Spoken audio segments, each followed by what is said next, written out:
What if you are not the one you think you are, but the one who is thinking you are? Not as an idea, not as philosophy, but as a fact you have been living without noticing. Because everything you call my life is built on something you have never truly questioned. The assumption of identity, the quiet, continuous sense of this is me that you carry without effort, without awareness, without interruption. And from that assumption, everything else follows: your reactions, your expectations, your limitations, your possibilities, not because the world imposes them, but because you sustain them. So the question is not, what do you want to change? The real question is, what are you assuming yourself to be right now? Because that assumption is not passive, it is creative, it is selecting, it is shaping the way reality appears to you and through you, and you do it so naturally that you don't even recognize it as a process. You call it personality, you call it circumstance, you call it truth, but it is assumption. An assumption, when sustained, hardens into fact. If you assume you are the one who is overlooked, you will find evidence of it. If you assume you are the one who struggles, you will continue to experience struggle. If you assume things are difficult, reality will arrange itself to confirm that, not because life is against you, but because life reflects you quietly, precisely, without argument. Because reality does not question you, it mirrors you. And this is where something begins to shift, not outside, but inside your understanding. You start to see that you have been trying to change reflections without ever touching the source, trying to fix situations, adjust behaviors, control outcomes, while everything is being generated downstream from something deeper, identity. So if identity remains unchanged, results repeat, not randomly, but faithfully. And now the distinction becomes unavoidable. Are you trying to change what you experience, or what you are being? Because changing experience is temporary, but changing being is causal, and only one of them creates lasting change. If everything you see is shaped by what you assume yourself to be, then the moment you change that assumption, everything must begin to reorganize, not instantly, but inevitably, because you are not reacting to reality. You are generating it moment by moment, state by state, identity by identity. And this is the part that feels almost too simple until you test it, because nothing external needs to change first. No permission is required. No condition must be met. You can assume something new now, not by saying it, not by forcing belief, but by feeling into it, by occupying it, by allowing yourself to be it internally. And this is where the real work begins, not in effort, but in honesty. Because you cannot assume one thing and secretly feel another and expect coherence. Reality reflects what is dominant, not what is declared. So if you say, I am confident, but feel uncertain, uncertainty remains. If you say, I am successful, but feel lack, lack persists, because feeling is the anchor, not words, not thoughts, but feeling. So the shift is subtle but exact. You do not try to convince yourself. You move into the state, you experience it, you become familiar with it until it begins to feel natural. And when it feels natural, it begins to feel like you. And when it feels like you, reality has no choice but to reflect it. And once you begin to see that identity is not something fixed, but something assumed, another realization begins to unfold. One that shifts everything from theory into practice, because you are not learning how to imagine. You are recognizing that you have always been imagining, only unconsciously, only reactively, only from a state you never chose. Every day, without effort, you are projecting inner conversations, anticipating outcomes, replaying past experiences, and feeling into possibilities. But most of this happens from a state of lack, fear, or uncertainty. And because it is repeated, it feels real. And because it feels real, it continues. So the problem is not that you don't know how to imagine. The problem is that you have been imagining from the wrong place. And this is where the distinction becomes precise. Imagining from wanting is not the same as imagining from being. Wanting keeps the desire at a distance. It reinforces separation. It subtly says, this is not mine yet, while being removes that distance. It collapses the gap. It says, this is who I am now. And reality responds only to that. So again, quietly, are you imagining to get something, or are you imagining from already having it? Because those are two completely different states, and only one creates. If you stand outside your desire, looking at it, thinking about it, analyzing it, you remain separate from it, and separation delays expression. But if you step into it, feel it as real, experience it as present, something shifts immediately, not outside, but inside. And that inner shift is the beginning of everything. Imagination is not a screen you observe. It is the space you enter. And in that space, you are not watching your life, you are living it. So if you want to change your reality, you cannot keep imagining as a spectator. You must imagine as the one who is already there, already being, already experiencing, because identity is formed in that space, not through effort, but through familiarity. And familiarity is what makes something feel natural. And what feels natural becomes dominant. And what becomes dominant becomes reality. So now the process becomes simple but exact. You choose a scene that implies your desire is already fulfilled. Something short, something clear, something that carries the feeling of completion. And you return to it. Not mechanically, not forcefully, but gently, consistently, allowing the feeling to deepen each time, allowing it to become more real, more familiar, more you. And as you do this, something subtle begins to happen. You stop trying to make it happen, and you start remembering what it feels like when it already has. And that shift from trying to remembering is everything. Because trying implies distance, but remembering implies identity. And identity does not need effort. It expresses automatically. So if you continue, if you return to that state again and again, not perfectly but consistently, something stabilizes. The feeling becomes easier to access. The state becomes more natural. And eventually, it no longer feels like something you are doing. It feels like who you are. And when it feels like who you are, you stop checking, you stop waiting, you stop wondering if it will happen, because there is nothing to happen. You are already there. And from that place, reality begins to rearrange, not because you force it, but because it must reflect what you are being. So if you leave the state, you interrupt the process, not because it failed, but because you shifted identity. And identity is the only thing that matters. So the work is not to imagine harder. It is to remain longer, to return faster, to notice when you drift and gently come back, because each return strengthens the state. Each return makes it more natural. Each return brings it closer to being who you are. And when it becomes who you are, it is no longer imagination, it is reality. And as you begin to remain in the state more consistently, another layer reveals itself, one that determines whether your assumption stabilizes or dissolves. Because it is not what you imagine once that shapes your life. It is what you continuously accept as true throughout the day. And this acceptance is subtle, almost invisible, because it happens in your reactions, in your interpretations, in the meaning you give to what you see. Every time something happens, you are not just observing it, you are agreeing with it, resisting it, or redefining it.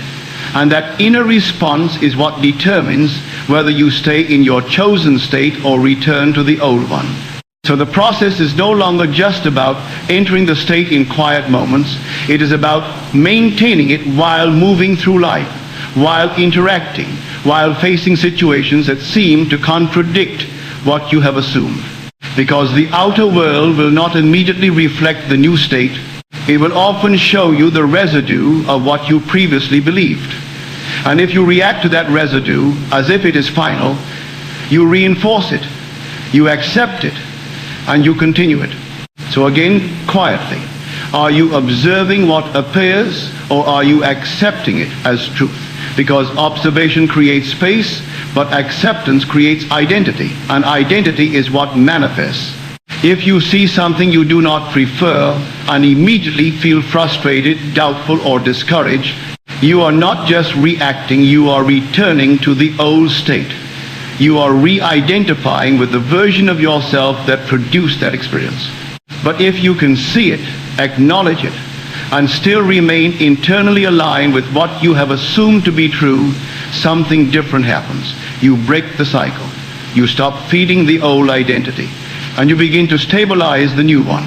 This is not denial, and it is not pretending. It is understanding that what you see is not the cause. It is the effect, and reacting to the effect only recreates the cause. So the discipline becomes very clear. Do not let appearances define your state. Not because appearances are meaningless, but because they are delayed reflections. And if you treat them as current truth, you trap yourself in the past. Instead, you remain with what you have chosen internally, even if the external world has not yet caught up, because what you are being now is already forming what will appear next. And this requires a different kind of awareness, not effort, not force, but attention to what you are agreeing with, what you are repeating internally, what you are identifying as real.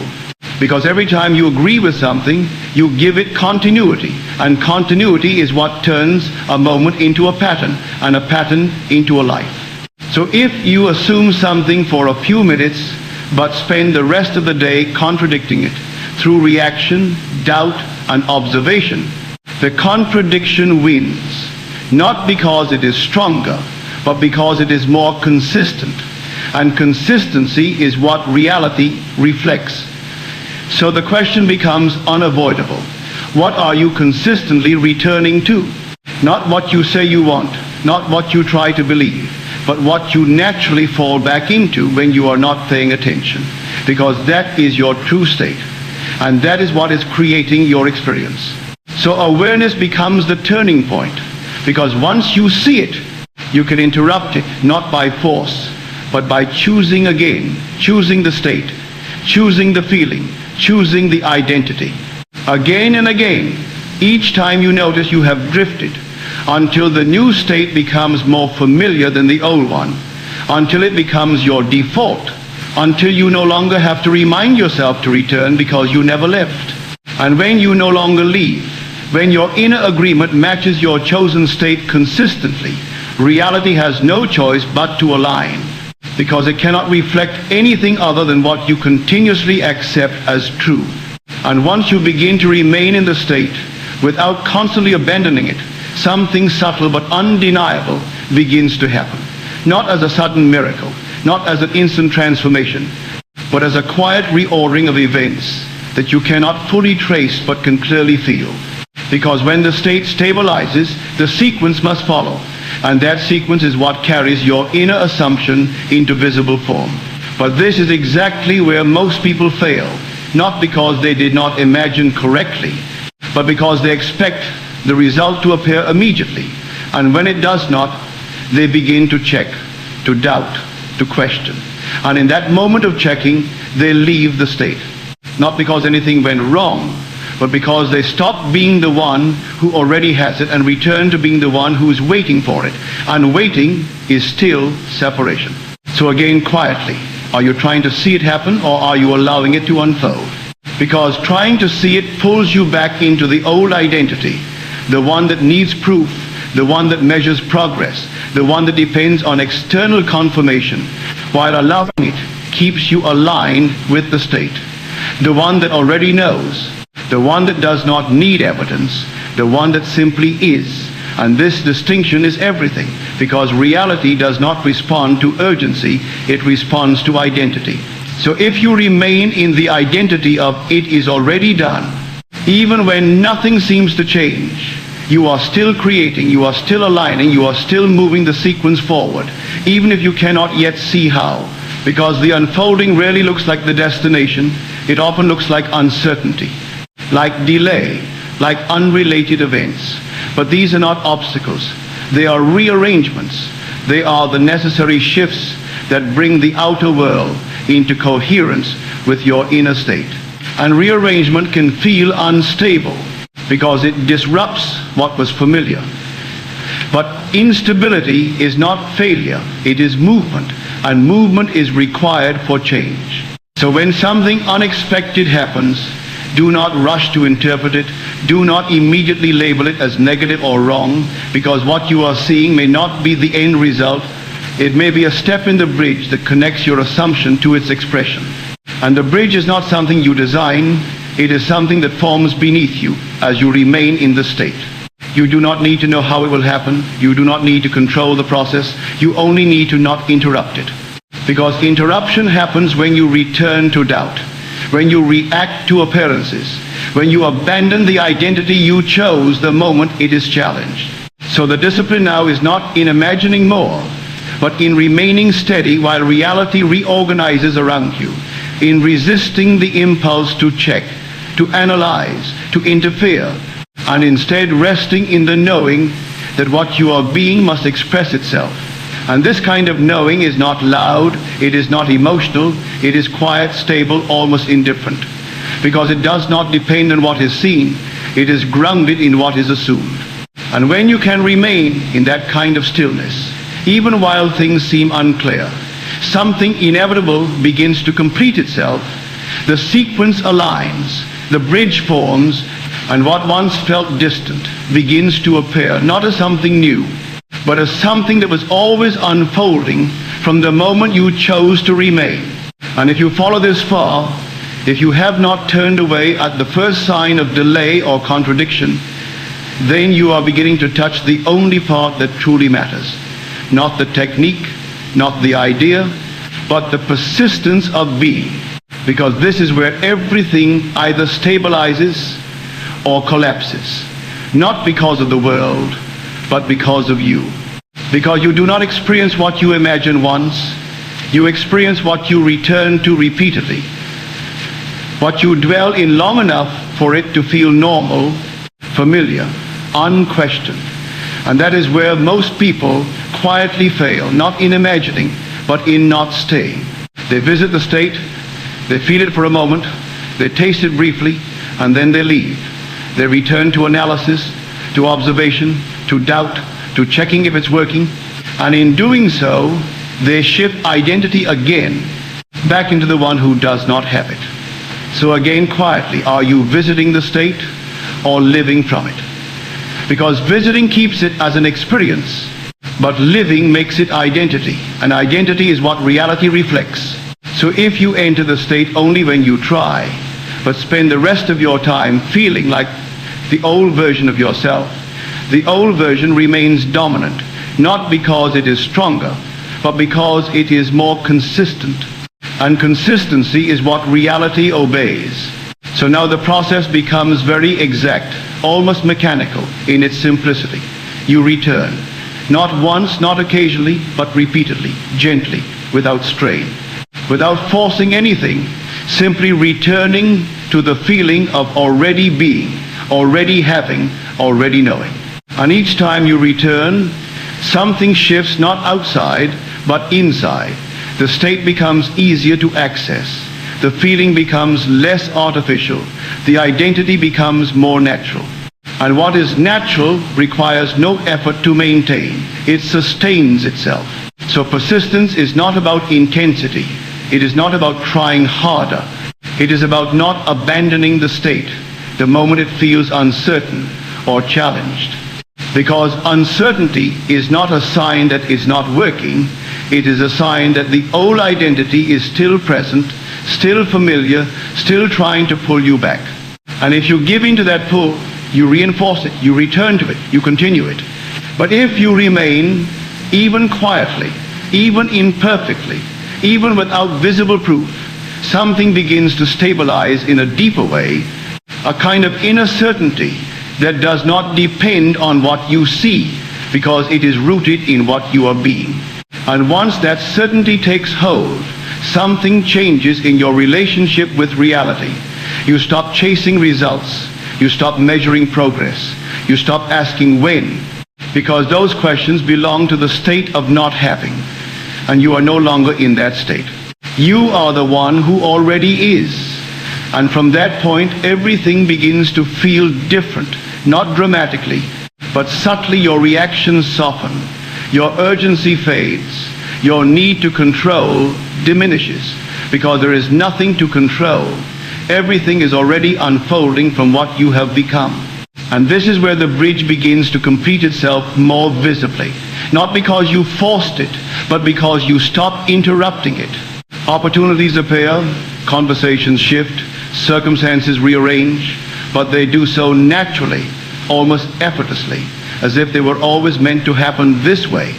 Because in a sense, they were.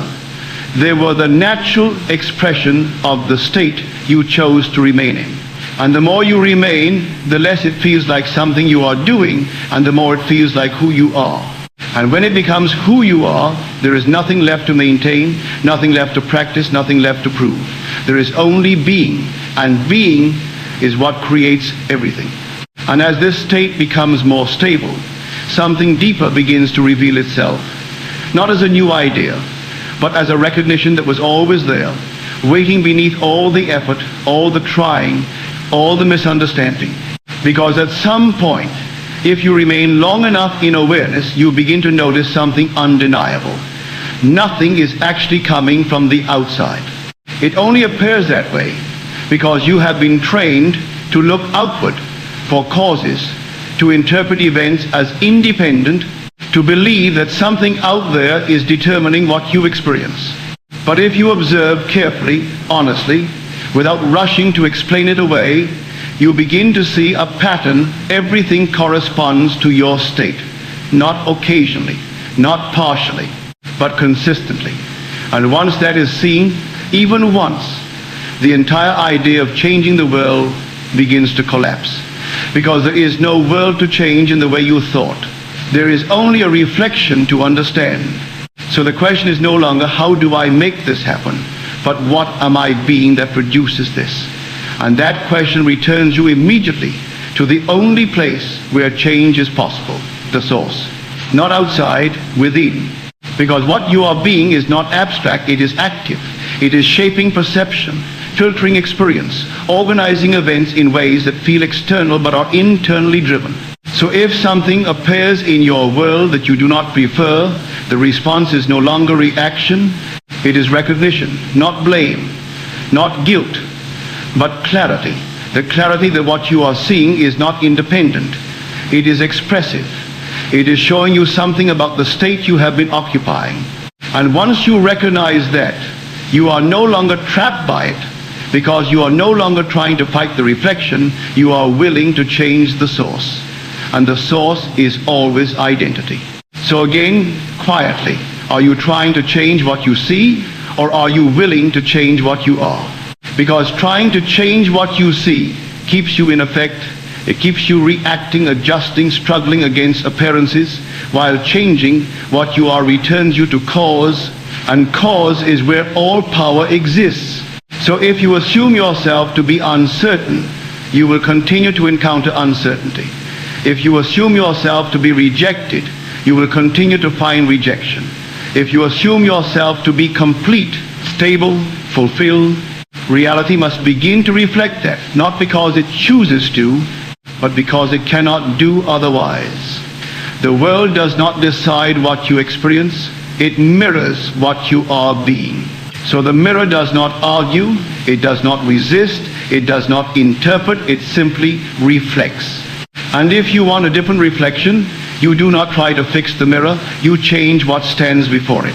And what stands before it is not your physical self, not your outer behavior, but your inner state, the identity you occupy, the feeling you return to, the assumption you sustain.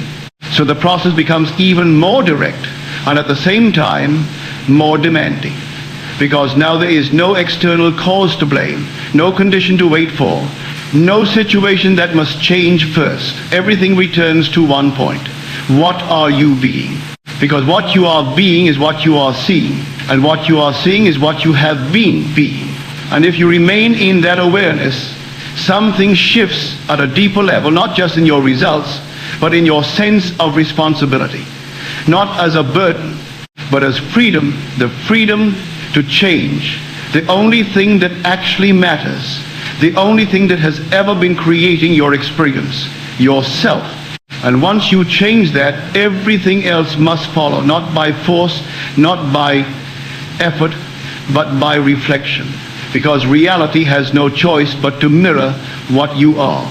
And when this awareness is no longer something you return to occasionally, but something you begin to live from naturally, identity settles in a way that no longer feels fragile, no longer feels like something you must protect or maintain, because it is no longer separate from you, it is you. Not something you hold, but something that holds you. And this is where everything simplifies again, not because there is less happening, but because there is no longer conflict within you, no longer a division between what you want and what you feel, no longer a gap between what you imagine and what you identify with. You are no longer moving in and out of the state. You are no longer trying to stay aligned. You are aligned. And from that alignment, everything else becomes secondary. So the question changes one final time. Not how do I keep this, but am I willing to remain as this, regardless of what appears? Because this is the only place where identity becomes real, not when it is easy, not when everything confirms it, but when it is challenged, when appearances seem to contradict it, when the old patterns try to pull you back into what is familiar. And in that moment, you have a choice not to fight, not to force, but to remain. Because remaining is not passive. It is the most direct expression of identity. Reaction returns you to the past, to the old self, to the version of you that created what you are now seeing. But remaining keeps you aligned with what you have chosen, with the state that is already complete, already fulfilled, already real within you. So again, quietly, are you the one who reacts or the one who remains? Because that distinction determines everything. If you react, you reinforce what was. If you remain, you move into what is becoming. And once you begin to remain more consistently than you react, something stabilizes permanently. The state no longer feels temporary. It no longer feels like something that can be lost, because it is no longer dependent on circumstances. It is grounded in identity. An identity, when stable, expresses without effort. So power is no longer intensity. It is no longer emotional force. It is consistency. The quiet, steady refusal to leave what you have become. And from that consistency, something inevitable unfolds. Not because you push it, not because you demand it, but because what you are being cannot remain unseen. It must express, it must take form, it must appear in your world. And at this point, the process is complete in its structure.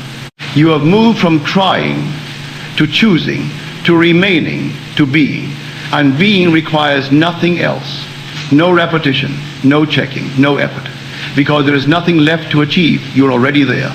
And when you are already there, the state is no longer something you return to. It is where you live. And from that place, everything aligns without resistance, without confusion, without delay, because there is no longer a separation between you and your experience. Identity has become reality. And then, almost without noticing when it happened, something ends. Not your desire, not your movement through life, but the tension you once carried around. Both the subtle effort of trying, the quiet pressure of needing something to happen, the constant checking to see if anything has changed. It fades. Not because you force it to, but because it no longer belongs to who you are. Because once you stop leaving the state, the entire idea of getting there disappears. And with it, the sense of distance that made everything feel separate in the first place. You are no longer moving toward a future version of yourself. You're no longer waiting for reality to catch up. You are no longer measuring progress, because there's nothing left to measure. You are already being it. And this is where the final illusion dissolves. The belief that you were ever separate from what you desired. The belief that something needed to come to you. The belief that time or process was required to bridge a gap. There was never a gap. There was only identification. And once identification shifts, everything else follows naturally. So again, quietly, if nothing changed from this moment forward, would you still remain? Because that question reveals everything. If you still need something outside to confirm your state, you are still depending on the world, still looking to the reflection to validate the source. But if you can remain without confirmation, without evidence, without anything changing externally, then you have already become the one who has it. And becoming is what creates. So the process collapses into something almost too simple to accept. You are not imagining to make something happen. You are imagining because it is already true. You are not feeling to convince yourself. You are feeling because that is who you are. You are not remaining to get a result. You are remaining because there is nowhere else to go. And from that place, something irreversible stabilizes within you, a kind of knowing that does not need reinforcement, a certainty that does not ask for proof, a stillness that is not waiting for movement, because it is the source of it. And once you live from that, everything else organizes itself around you. Not because you control it, not because you force it, but because it cannot reflect anything other than what you are being. So nothing is delayed, nothing is missing, nothing is outside of you. There is only one movement, being, and being is always now. So whatever you accept as true in this moment is what you are, and what you are is what appears, not eventually, but inevitably, because reality does not resist you, it reflects you. So in the end, nothing was ever withheld, nothing was ever separate, nothing was ever waiting. You were never trying to become the one who has it. You were learning to remain as the one who already is. And when you remain, everything appears.